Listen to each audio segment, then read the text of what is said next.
Hello everyone, good afternoon সকলকে। আমি রোজ চেষ্টা করি যেন কিছু না কিছু একটা দিয়ে ভিডিও বানাতে, কিন্তু সম্ভব হয় না, বাচ্চা ছোটো তাই। এখন যদিও বাচ্চা ঘুমাচ্ছে তাই একটু স্মল অল্প একটু ভিডিও দেওয়ার চেষ্টা করছি। আমি আজকে কথা বলবো আমাদের মেয়েদের লাইফটা নিয়ে। এই ভিডিওটা আমি স্পেশালি সকল মেয়েদের উদ্দেশ্যে বলছি যে জীবনে নিজের কথা ভাবো আর নাই ভাবো, কিন্তু নিজের মা বাবার কথা ভেবে হলেও কিছু একটা করা দরকার। আমার মনে হয় এই জিনিসটা যে অন্তত এতটুকু সামর্থ্য থাকা দরকার যে নিজের মা বাবাকে দিতে পারো।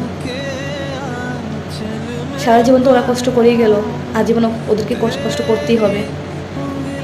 আর এই জিনিসটা সবথেকে বেশি ফিল হয় বিয়ের পর, কারণ তখন যখন কোনো ফেস্টিভ্যালে, দুর্গাপুজো, কালী পুজো, যাই বলো, বাঙালিদের অনেক ফেস্টিভ্যাল, যখন তুমি কিছু দিতে চাইবে, তুমি তোমার মা বাবা কিছু দেওয়ার ইচ্ছে হয়, তখন তোমাকে তাকিয়ে থাকতে হবে তোমার স্বামীর দিকে, যে ওকে আমাকে টাকাটা দেবে, আমি কি ওর কাছে চাইবো।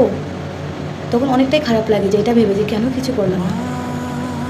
সব থেকে বেশি খারাপ তখন লাগবে তোমার যে যখন ও কিছুই বলছে না, ও এটা বলছে না যে এই নাও, এই টাকাটা ধরো, তুমি তোমার মা বাবাকে কিছু কিনে দিও।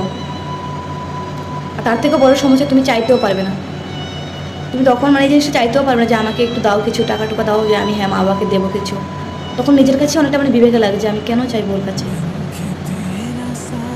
তাই বলছি, এখনও সময় আছে, কিছু একটা করো। জীবনটা তো এখানে শেষ নয়, কিছু একটা করো, নিজের মা বাবার জন্য কিছু একটা করো।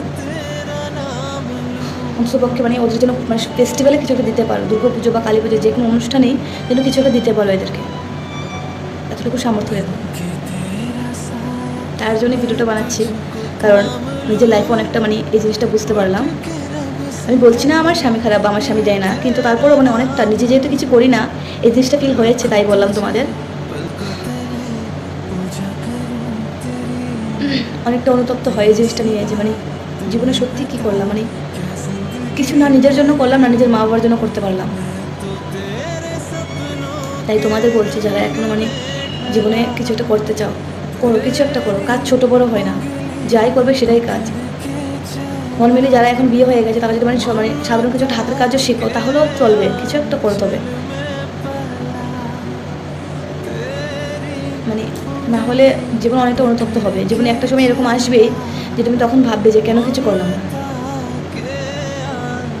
আশা করছি যারা যারা আমার এই ভিডিওতে দেখছো এখন, তাদের অন্তত আমি বোঝাতে পারছি যে আমি কী বলতে চাইছি, কী বলতে চাইছি না।